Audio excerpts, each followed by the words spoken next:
AI. 처음 듣는 것처럼 저를 쳐다보시면 알파고, 바둑둔 알파고, GPT 들어보셨습니까? 챗 GPT 들어보셨습니까?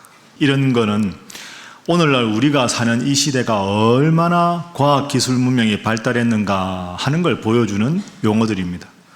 한 10여 년 전만 해도 이런 단어를 별로 들을 수가 없었는데 지금은 이런 단어들이 아주 우리 주위에 성행하고 있습니다. 얼마나 과학이 발전했는지 모릅니다. 그런데 과학기술 문명이 이렇게 자꾸 발전하다 보면 여러분들은 저한테 이렇게 질문하는 경우가 심심치 않게 있습니다. 목사님, 과학이 이렇게 발전하고 인간의 기술이 이렇게 발전하면 하나님을 믿는 신앙이 점점 더 약해지지 않겠습니까? 아니, 이렇게 컴퓨터가 대단히 발전하면 그전에는 하나님만이 하실 수 있는 일이라고 생각했는데 이렇게 뛰어나게 자꾸 기술 문명이 발달하면 하나님의 영역이 점점 줄어드는 것처럼 느껴지고, 그러면 하나님을 믿는 신앙도 더불어서 점점 약해지고, 그러면 미래의 기독교의 운명이 어떻게 될까요? 이런 질문을 하십니다.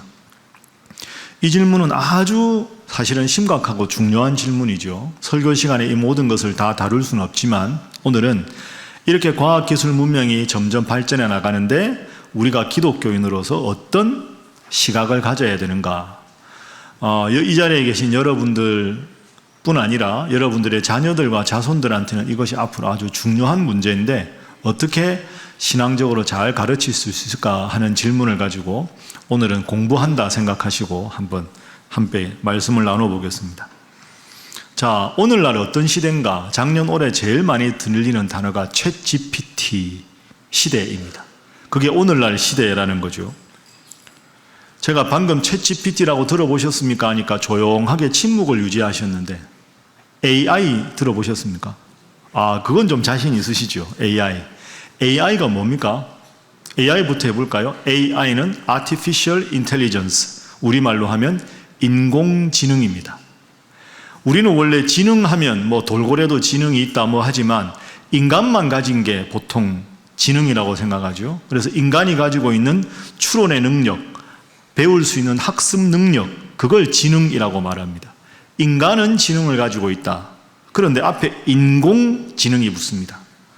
인간이 지능을 가진 건 자연스러운데 자연과 별개의 것이 인공적인 거 아닙니까? 인위적으로 만들어낸 것. 그러니까 인간이 가지고 있는 학습 능력이나 배울 수 있는 능력이 아니라 컴퓨터나 로봇 같이 인간이 인공적으로 만들어낸 것에서 학습과 배움이 가능하다. 그게 이제 인공지능 AI가 되는 겁니다. 챗 GPT라고 할 때 챗 떼고 원래 GPT가 있었습니다. GPT가 뭡니까? GPT라는 것은 미국의 오픈 AI라는 회사에서 만든 AI, 그러니까 인공지능 언어 프로그램입니다. 그러니까 인공지능 언어 모델이 GPT입니다. 그 앞에 챗이 붙습니다. 챗은 서로 대화하다, 잡담하다 하는 뜻이거든요. 질문하면 대답하고 질문하면 대답이 오는 그런 걸 우리가 채팅한다 이렇게 말하죠. 그러니까 GPT, 인공지능 언어 모델을 대화형으로 만든 게 챗 GPT다. 목사님 오늘 왜 이러십니까? 이렇게 어렵게 다 끝났습니다. 그러면 이게 뭔지 구체적인 예를 들어서 제가 한번 여러분들께 말씀을 드려보겠습니다. 우리가 컴퓨터에다가 입력을 하면, 키보드로 이렇게 문장을 입력을 하면 컴퓨터가 그 질문에 대해서 아주 빠른 시간에 불과 몇 초나 길어봐야 1, 2분 내에 자기가 갖고 있는 모든 정보를 총동원해서 질문에 대한 그럴듯한 대답을 줍니다. 우리가 질문하고 컴퓨터가 대답하고 채팅을 하는 거죠. 이게 챗 GPT입니다. 자, 이 정도 되다 보니까 이게 심각한 현상이 있습니다. 제가 금요일에 학생들을 가르치러 가는데요. 신학교는 아직 괜찮은데 대학 교수들이 요즘에 채점하기가 힘듭니다. 이렇게 뭘 연구하라고 프로젝트를 내주면 전부 학생들이 챗 GPT에다가 질문을 하는 겁니다. 그럼 거기서 답이 이렇게 나오고 저렇게 나오면 그걸 딱 짜집기를 편집을 딱 해서 내면 교수가 이게 공부하고 썼는지 컴퓨터에서 받아 썼는지는 모릅니다. 그리고 그걸 질문할 때마다 대답이 조금씩 달라지거든요. 어제랑 오늘이랑 달라지고 하니까 그 질문을 교수가 넣었다고 해서 똑같은 대답이 나오지 않습니다. 그만큼 컴퓨터가 소화 능력이 뛰어나기 때문에 계속 정보를 업데이트 한다는 거죠. 채점하기가 쉽지가 않습니다. 그리고 요즘에는 여러분 미국 사람하고 예를 들어서 이메일을 보낸다 이러면 번역하기 어렵잖아요. 영어 못하면. 한글로 다 쳐서 이걸 영어로 번역해줘 그러면 딱 5초 만에 영어로 쫙 뜹니다. 영어 못해도 이메일 보내는데 아무 문제가 없습니다. 작곡가 학생이 이렇게 한 곡을 작곡해서 이 곡에 어울리는 밝고 경쾌한 동요 가사를 붙여줘라고 딱 치면 동요 가사가 쫙 뜹니다. 그리고 여러분들 중에 보니까 제가 권사님하고 연세 드신 집사님들 많은데 오랜만에 손자 손녀가 온다. 내가 옛날 전래 동화를 좀 들려줘야 되겠다. 그러면 토끼와 호랑이가 주인공인 한 5분짜리 아이들이 좋아할 만한 재밌는 동화 하나 써줘 하면 바로 동화가 딱 뜹니다. 그거 딱 했다가 턱 이렇게 들려주면 아이들이 좋아하게 되지요. 어떻습니까? 좋은 세상이지요. 한편으로는 놀라운데 한편으로는 두렵기까지 합니다. 이야, 이런 식으로 문명이 발전하면 앞으로 어떻게 될 것인가 하는 그런 생각을 저절로 하게 됩니다. 그런데 여러분, 이것이 기독교 신앙생활에도 적용할 수 있습니다. 예를 들어서 이제 유치부 교회학교 선생님이 이번 주에 공과 공부를 해야 되는데 애들한테 설명만 하면 애들이 잘 못 알아들으니까 이걸 사파를 좀 그림을 그려야 되겠다 하면 이미지를 만들어내는 인공지능 프로그램을 가지고 이 본문에 딱 써서 이 본문에 어울리는 그림 몇 장 그려줘. 그럼 그림을 탁 바로 그려냅니다. 그리고 여러분이 혹시 구역에 아픈 분이 있다. 야, 아프다가 예수님 만나서 병이 나은 기적에 대해서 내가 좀 조사를 해서 알려줘야 되겠다. 예수님이 기적으로 병을 고친 기사 10개만 뽑아줘. 바로 10개를 탁 성경 구절을 뽑아줍니다. 저같이 이제 공부하는 사람은 저는 다른 종교에 관심이 있으니까 세계 종교 인구가 어떤지 분석해서 알려줘라고 하면 전 세계 인구, 기독교인 몇 명, 이슬람인 몇 명, 몇 %까지 쫙 표를 만들어서 저한테 바로 제공을 해줍니다. 자, 제가 오늘 설교 준비하다가 이런 생각을 해봤습니다. 제가 지금 여러분들께 질문을 하나 드릴 텐데 마음을 강하게 하고 담대히 하고 잘 대답하셔야 됩니다. 그럼 여러분, 앞으로 이런 시대가 올 겁니다. 로봇을 사람하고 똑같이 만드는 겁니다. AI 로봇을. 그리고 이분이 설교를 하는 겁니다. AI가 탁 양복 깔끔하게 입고 저보다 키도 크고 저보다 목소리도 더 좋고 신약 성경에 쓰여진 헬라어, 구약 성경에 쓰여진 히브리어 완벽하게 알고 지금까지 전 세계 원고로 기록된 수백만 편의 모든 설교를 머릿속에 다 넣고 성경 주석 다 넣고 여기 딱 서서 AI 목사님이 여러분들에게 설교를 아주 멋지게 이렇게 합니다. 그러면 AI 목사님 설교를 잘 들으시겠습니까? 그때도 제가 하는 설교를 들으시겠습니까? 그럼 지금까지 여러분께 말씀드린 걸 보면 상당히 많이 우리가 긍정적으로 볼 수 있는 여지가 있습니다. 그런데 지금부터가 중요합니다. 지금부터 제가 말씀드린 몇 가지 포인트를 꼭 기억을 하셔야 합니다. 챗GPT가 만능이 아닙니다. 문제가 있습니다. 첫 번째 문제는 정확하지 않은 정보를 제공하기도 한다는 겁니다. 그러니까 여러분이 뭔가 질문을 했을 때 방금처럼 대답이 나오는데 그 대답에 들어있는 정보가 다 정확한 것은 결코 아닙니다. 왜 그럴까요? 챗GPT는 기존에 있던 모든 데이터와 정보를 편집해서 그 질문에 맞는 걸 끌어모아다가 그럴듯한 대답을 만드는 겁니다. 정확한 대답이 아니고요. 그럴듯한 대답입니다. 본인이 대답을 창작하는 게 아니고 기존에 있는 컴퓨터나 인터넷에 있는 모든 자료들을 어떻게 말하면 짜깁기 해서 그럴듯한 대답을 만드는 거죠. 그러니 여러분이 질문을 했을 때 챗GPT가 대답한 대답이 다 맞다고 생각하시면 안 됩니다. 그 속에는 매우 잘못된 정보가 많이 있습니다.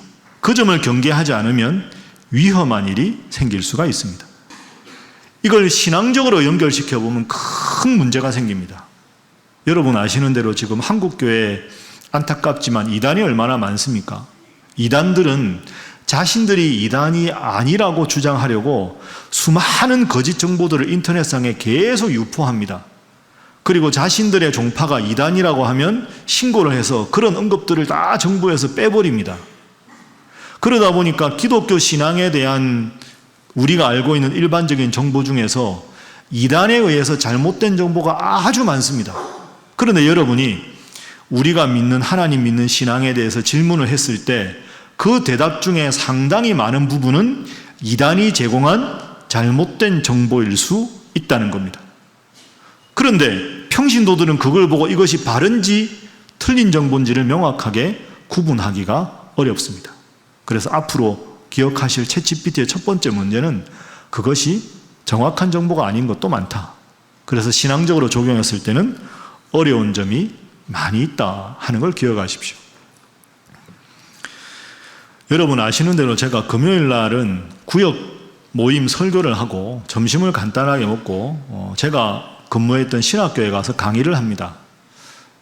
제가 이제 3시간짜리 과목을 강의를 하나 한다고 생각을 해보면 제가 이제 학생들을 학기 초에 조별로 나눕니다. 그래서 매 시간마다 발표자들을 정하지요. 팀을 짜서 첫 번째 주는 누가 발표, 그 다음 주는 누가 발표. 주제에 따라서 발제자들을 정합니다. 그럼 발표하는 학생들끼리 모여가지고 파워포인트 자료도 만들고 그 다음에 여러 자료를 가지고 발제물을 만듭니다. 그 저한테 검사를 맡고 발제를 합니다. 그러면 발표하는 학생이 있겠죠. 그런데 발표하는 학생들을 가만히 보면 이런 학생들이 있습니다. 그 신학생들 동기들 중에서 말도 아주 조리 있게 잘하고 동기들 중에서는 아주 똑똑하다고 인정받는 학생들. 그 아이들 용어로 그걸 대학생들이 에이스라 그러는데 에이스. 우리 동기 중에 에이스는 쟤다. 에이스 최고다 이런 뜻이죠. 말도 잘하고 발표도 참 잘합니다. 그래서 아주 똑똑한 학생이라고 다른 친구들은 그렇게 알고 있습니다. 그런데 똑똑해 보이는 학생 중에서 비전문가인 학생들 눈에는 그렇게 보이지만 전문가인 제 눈에는 아주 문제가 있는 학생들이 있습니다. 말은 참 그럴듯하게 잘하는데 오늘 공부할 내용을 충분히 읽지 않고 자기가 아는 몇 가지 지식으로 그럴듯하게 포장해서 발표를 하는 학생들이 가끔 있습니다. 그런 학생들이 있으면 수업을 다 끝내고 다 보낸 후에 그 오늘 발표한 학생을 잠깐 남으라고 제가 이야기합니다. 그리고는 제가 그 학생을 따로 부릅니다. 그리고는 제가 아주 정색하고 이야기합니다. 제가 학교에서 별로 얼굴을 붉히지 않고 늘 아이들 격려하는데요. 그때는 표정을 아주 단호하게 합니다. 너는 오늘 발표를 친구들 보기에 그럴듯한 게 보였지 모르지만 너 잘못했다. 넌 제대로 공부하지 않았다.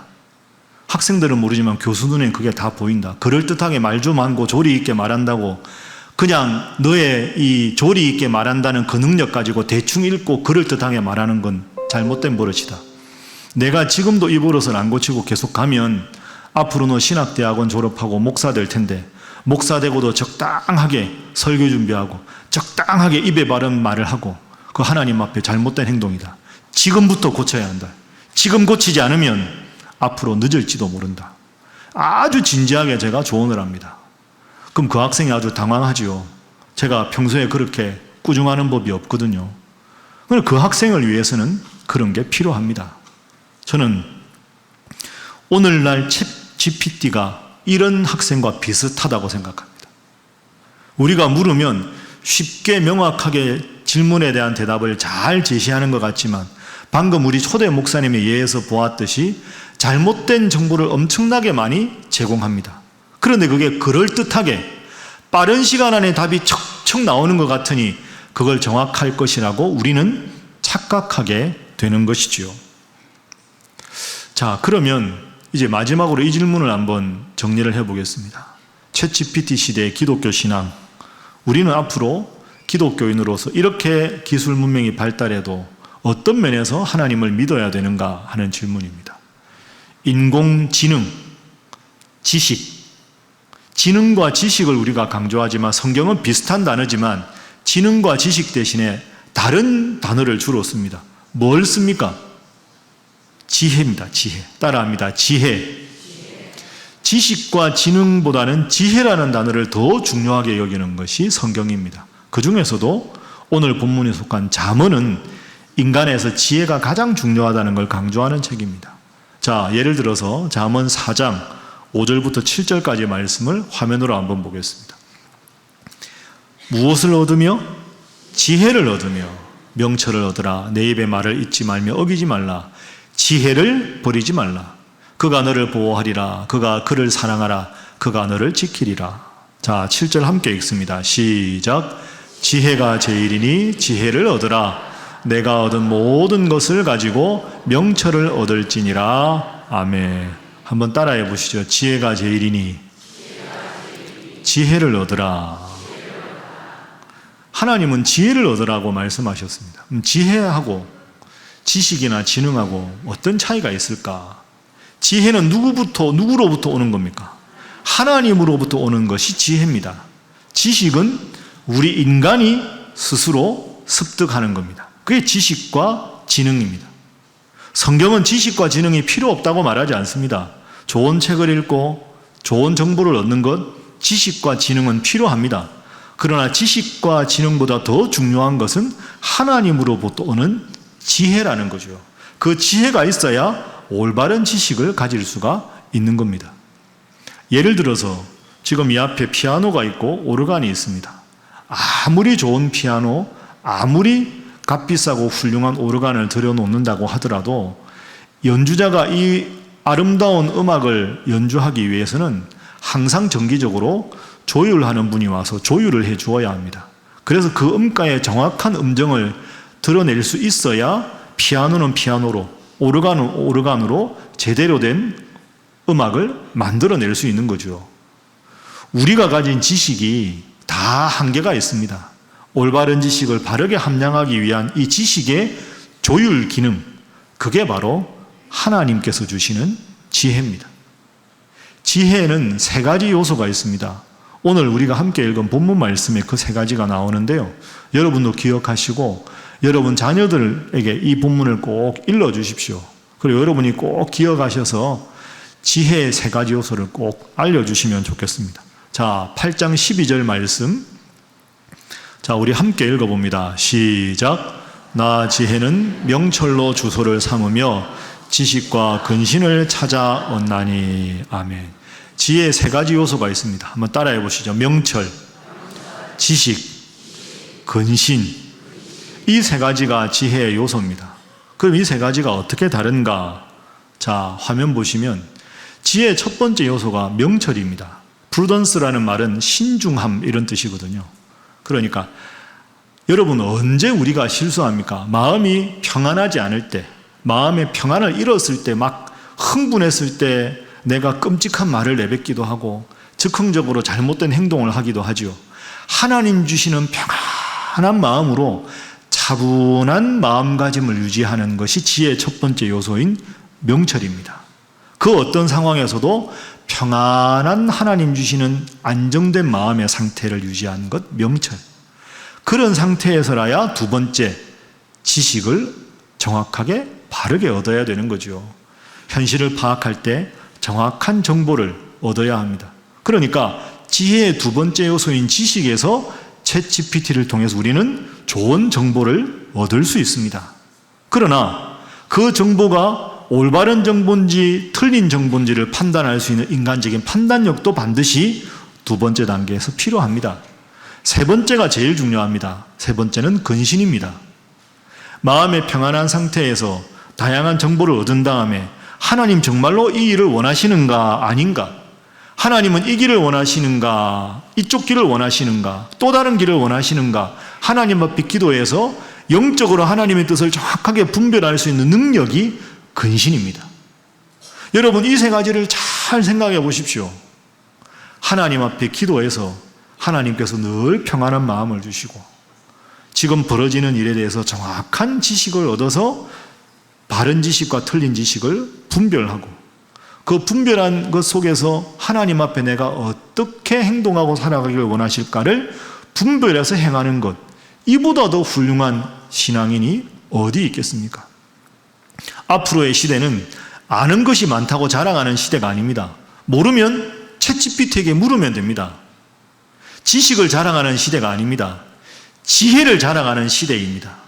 하나님 앞에 늘 평안한 마음으로 올바른 지식을 분별할 수 있는 능력과 영적으로 하나님의 뜻대로 살아가는 사람, 이 세 가지를 갖춘 사람이 얼마나 이 세상에서 근사하고 멋지게 살아가겠습니까? 사랑하는 여러분, 하나님 주신 지혜로 지혜롭게 살아가는 여러분 되시기를 주님 이름으로 축복합니다.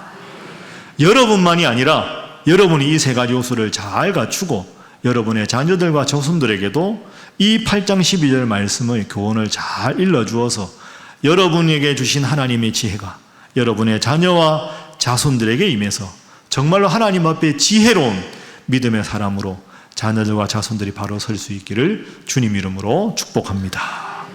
자, 우리 옆에 분들과 인사 한번 하겠습니다. 지혜자로 살아가시기 바랍니다. 자, 한 번 더 할까요? 하나님 잘 믿으시기 바랍니다. 그러니까 챗GPT의 문제는 정확한 정보가 아닐 수 있다. 특히 신앙생활에 적용했을 때는 잘못된 이단의 가르침을 분별할 수 있어야 한다. 여러분의 능력으로 그게 힘들면 교구의 목사님이나 전도사님들께 여쭤보면 되겠죠. 마지막으로 챗GPT가 가진 가장 결정적인 문제는 인간의 근본적인 질문에 대해서 대답할 수 없다는 겁니다. 제가 이건 여러분들에게 자주 강조하죠. 모든 인간이 물어야 될 가장 근본적인 세 가지 질문. 내가 어디로부터 왔는가? 내가 지금 어떻게 살아야 하는가? 내가 죽음 이후에 앞으로 어떻게 될 것인가? 어디서 와서 어떻게 살고 어디로 가느냐? 그 어떤 종교도 이 세 가지 질문에 완벽한 대답을 주지 못합니다. 오직 성경만의 질문에 대답합니다. 나는 어디로부터 왔는가? 하나님께서 나를 창조하셨다. 내가 어떻게 살아야 하는가? 나보다 나를 더 잘 아시는 하나님 잘 믿으며 살아야 한다. 그렇게 살아가면 내가 어디로 갈 것인가? 하나님은 저 천국으로 나를 인도하실 것이다. 말씀드린 대로 챗GPT 같은 모든 AI는 지금 있는 기존의 정보들을 수집해서 그럴듯한 대답을 만드는 것이지, 내가 어디서 왔는가, 인간이 어떻게 살아야 되는가의 가치 문제, 죽음 이후에 어떻게 되는가는 결코 대답할 수 없습니다. 그게 과학기술이 인간의 근본적인 질문에 대해서 대답할 수 없는 영역입니다. 하나님을 믿는 믿음, 그 지혜자라야 이 질문에 대해서 정확하게 대답할 수 있습니다. 말씀을 정리하겠습니다. 라틴어 단어 중에서 후무스라는 단어가 있습니다. 후무스가 흙이라는 단어입니다. 흙. 흙이라는 후무스에서 나온 두 가지 중요한 단어가 있습니다. 첫 번째 단어는 인간을 뜻하는 호모입니다. 인간이라는 호모는 후무스라는 단어에서 나왔습니다. 두 번째 단어는 겸손이라는 후밀리타스라는 단어입니다. 흙에서 나온 두 단어가 인간과 겸손이다. 너는 흙이니 흙으로 돌아갈지니라. 인간이 하나님 앞에 취해야 될 가장 중요한 태도는 겸손입니다. 하나님께서 우리를 이렇게 편리하게 살게 하시고 과학, 문명, 기술을 이렇게 발전시켰다고 해서 인간의 능력이 대단해져서 하나님이 더 이상 필요 없는 시대가 오는 게 아니라 하나님께서 주신 이성의 능력으로 이런 좋은 기술 문명을 발전하게 해주셨으니 하나님 은혜 감사하고 나의 존재 처음부터 지금과 끝을 주관하시는 하나님 앞에 교만 대신에 겸손하게 살아야 되는 것이 우리 인간의 본분인 줄로 믿습니다. 앞으로 하나님 잘 믿으셔서 지혜로운 인생 살아가시되 하나님 베풀어 주신 모든 것을 선용하고 겸손하게 살아가는 우리 신일의 모든 성도들이 되시기를 주님 이름으로 축복합니다.